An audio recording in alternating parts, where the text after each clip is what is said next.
Okay, hello everybody. I'm going to give you a little webinar about the academic profile. So on this screen you see the way that we define academic data. On this side of the screen you have the IB, which includes the full IB diploma, but also any course certificates that you're taking, IB exams that include any partial IB students. You also have our letter grade system, which is here, our GPAs, which is here, then also testing data.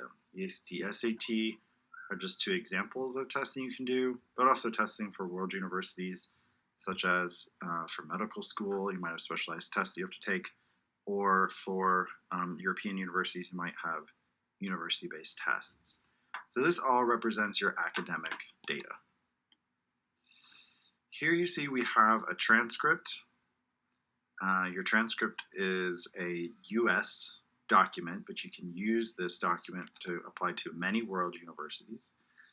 If you see, you have letter grades here. We have all of your classes starting from 9th grade. And down here you have a GPA number. So you can see that we have all the course names and levels of the courses that you took. We have semester grades are reported as part of your transcript. And we have an unweighted cumulative GPA. That means there are only classes you took at NITO count towards your NITO GPA. We do not take classes from things that you did outside of NITO. And we also have an unweighted system, which basically means in our system, PE counts as much as biology SL. They all count the same and towards our same NITO GPA. So just taking a look at that transcript, especially if this is the first time you've seen a transcript. So now we're going to talk a little bit about how different world universities view this transcript. So particularly how the USA looks at this document, how do they review the transcript, and we're going to review these things here: rigor, grades, trends, not GPA. So what will we mean by rigor? Well, that means how hard the classes that you take. If you take the full IB diploma, those are some of our hardest classes we have here at NITO. Taking the full diploma as well is a very rigorous coursework, but also taking a partial diploma where you have some HL and SL courses is also a element of rigor. Basically means that US universities look at how hard the classes you're taking compared to your classmates. It's an important distinction in the US system that they do what's called an intra-class comparison. That means in the US, they're comparing you to all the other students from NITO who are applying to that university.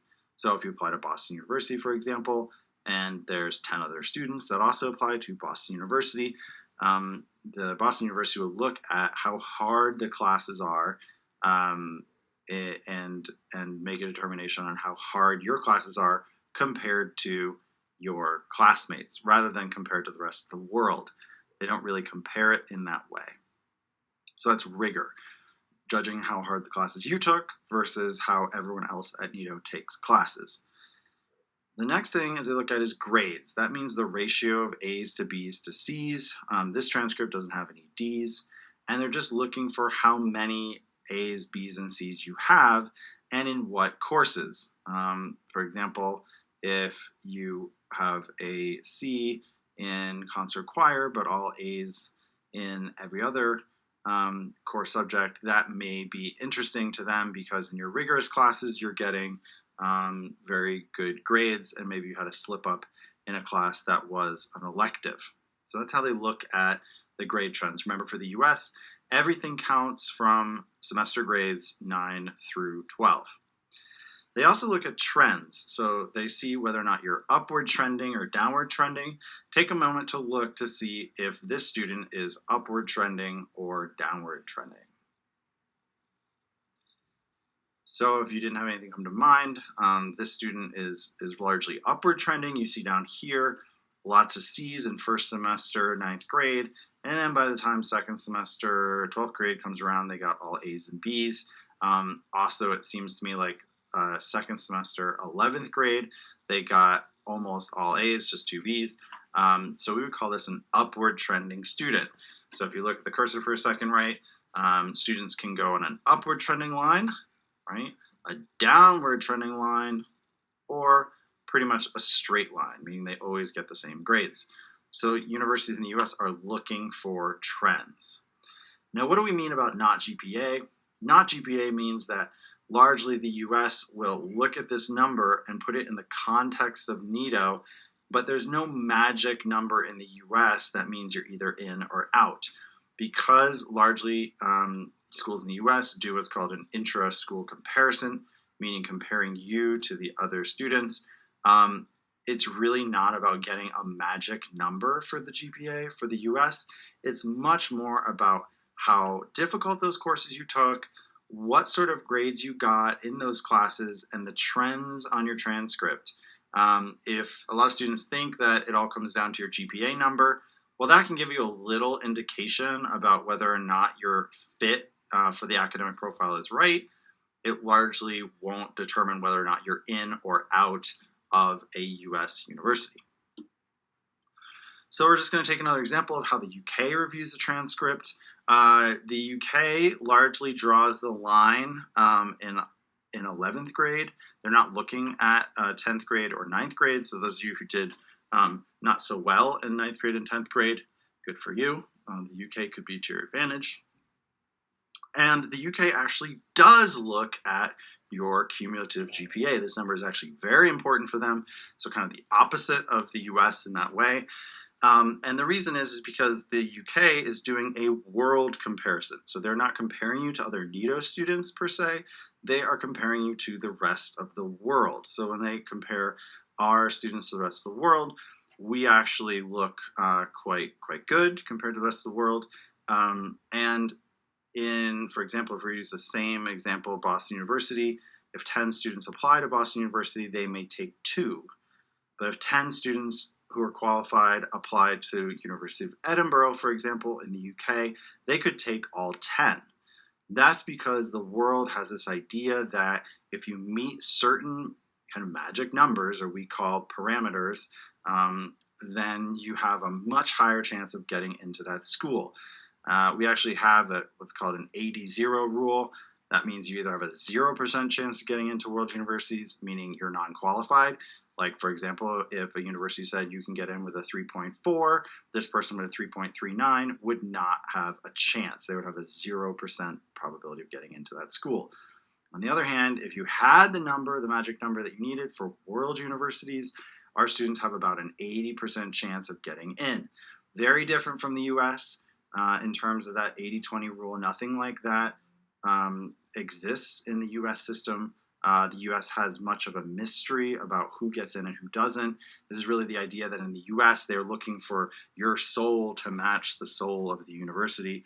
And they really care about that fit of the student and also within context in your class. But the world university system, UK particularly, we're talking about here, doesn't really do that. They're looking more in the context of the whole world and seeing if you're a good fit for their school. So that's how the UK reviews the transcript. Once again, just drawing the line here at 11th grade and actually really caring about the GPA. So sort of the opposite of the US. How do Canadian universities do it? And also Dutch universities. Dutch and Canadian universities are very similar in how they look at the transcript. And a lot of Canadian and Dutch universities will draw the line at 10th grade, where they don't so much look at 9th grade, but they do look at 10th grade, 11th grade, and 12th grade. They're looking at it in a similar way of the US with rigor, what classes you took, how difficult they were, but they're much more wanting to judge how you did based on what courses you took to be qualified for university. So the idea that if you apply to engineering or business in a Dutch university or a Canadian university, they're going to look for those science-based classes for engineering that you need, or those math-based classes for business if they require it. Now, largely in Canada, they do something called a recalculation of your GPA. All Canadian universities do this. They have something called the internal science average. So if you're looking at Canadian universities, they're going to take all your grades in math and science courses from grade 10 and 11 and also 12. First semester 12th grade counts there for Canada. And they're going to recalculate this number down here based on some formula that they have. We generally know it's about a simple average, so you can look at what your internal science average is if you're applying to engineering or any science-based career in a Canadian university. You should check that out. The Netherlands doesn't do an internal science average or something like that, but they do have an eye if you're looking to go into sciences at a Dutch university college, which are most popular here at NITO in terms of the Netherlands Dutch university colleges. Then they're going to expect that you have better grades in science classes than you do in humanities classes. They look at the transcript now in Canada and the Netherlands.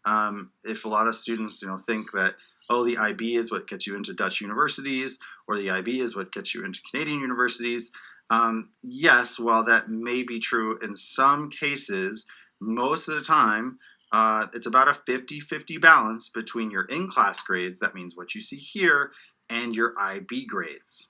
For you partial diploma students, they're also looking at your predicted grades for any course exams that you take, so that's also an important part of your academic picture. There's about a 50-50 balance between any exams you're going to take for Dutch universities or Canadian universities and your in-class grades, which is your transcript that you see here. Okay, so our full IB diploma students, could you please continue watching? Everybody else, please go to the academic profile and do the first page of the Google form. So now we're going to talk about this IB self-assessment. For the IB self-assessment, you're going to take a look at your in-class grades on your PowerSchool and try and determine using the IB conversion grade charts that you have attached to this workshop information and also available online. You're going to be able to see how your in-class grades can translate into IB grades and IB predicted grades as well. So if you use the macro method, general method of giving you your self-assessment, you can look at your exam grades that you took in December.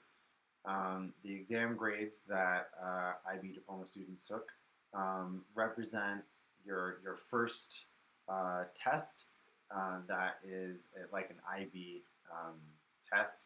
It's your first assessment that's like an IB assessment, and this can be used to give yourself just a very general overview, taking that exam grade and looking at the grade descriptors and converting that grade into an IB grade.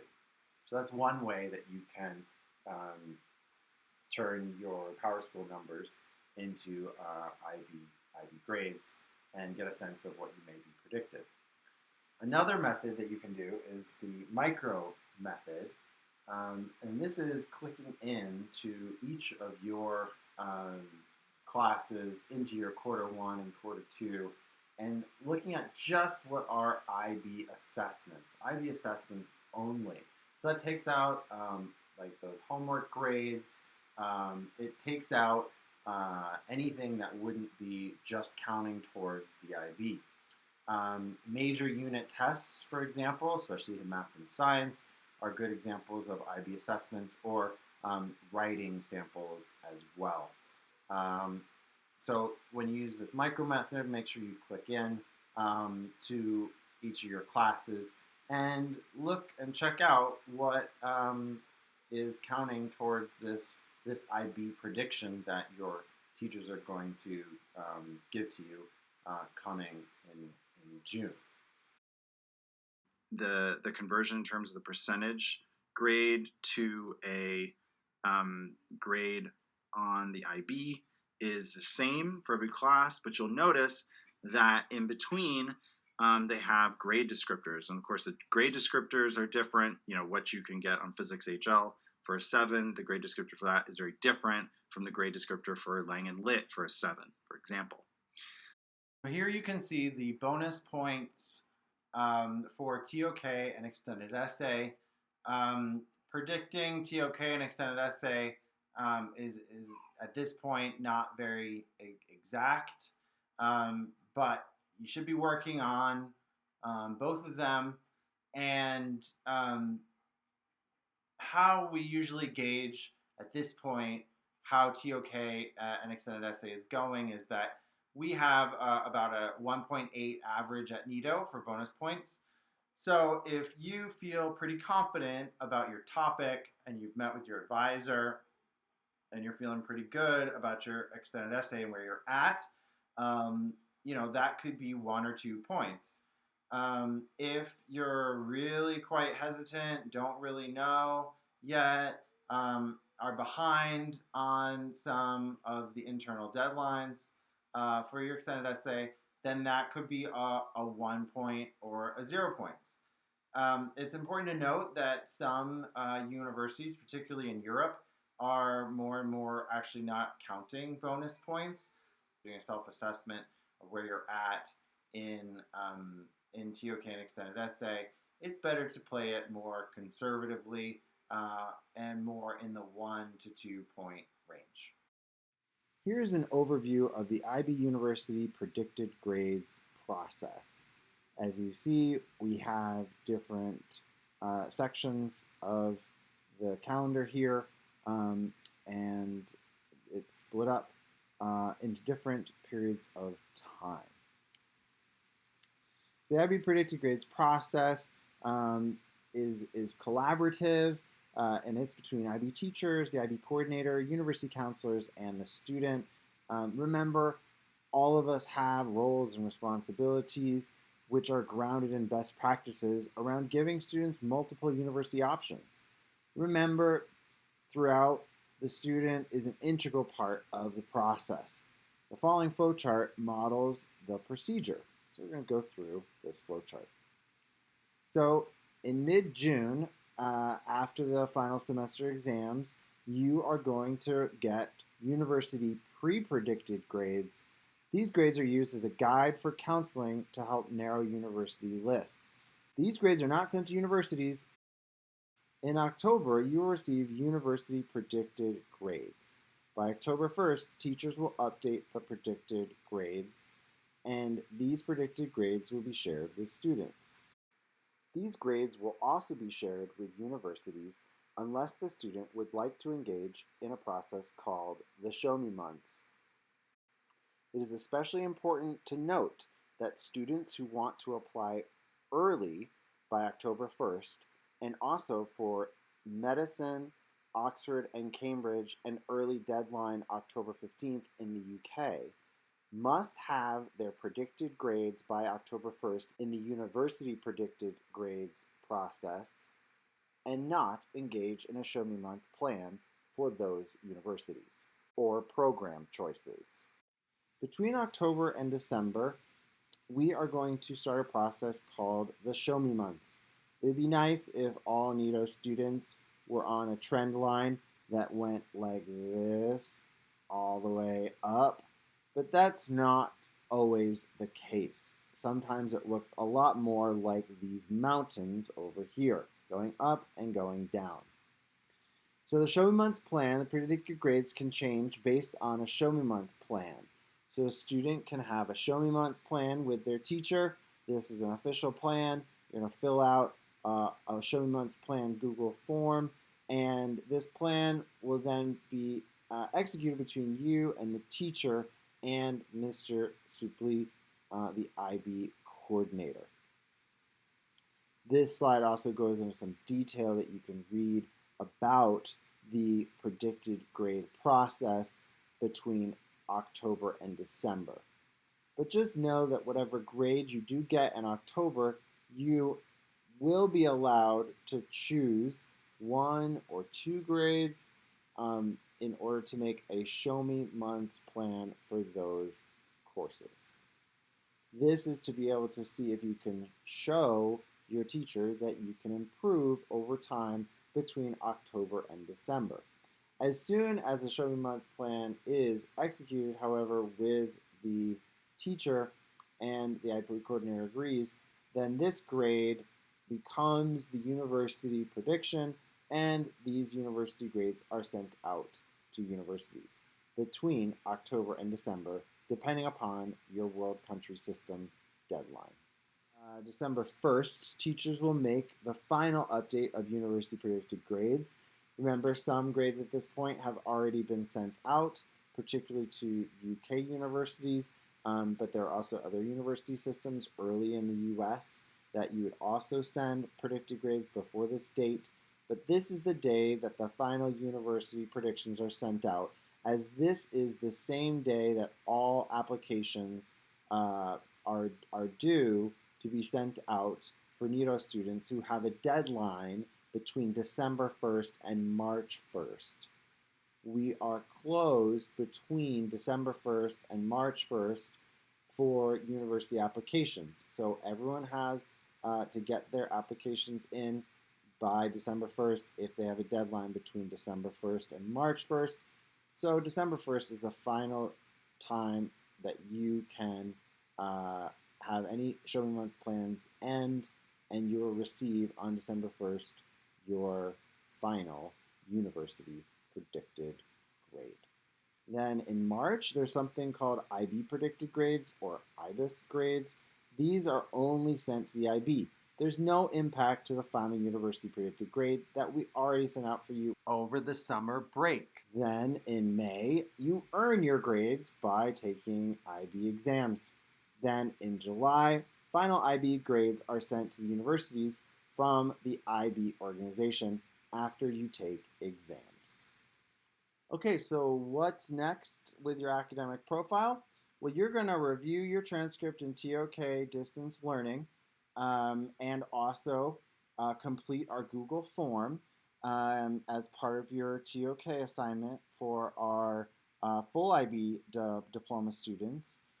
So after you review your transcript in TOK Learning and complete the Google form, then you're going to continue with your self-assessment and connect to the university research process that Miss Heather and I will continue to send out information about the research and how this work on academic profiling will influence your university list.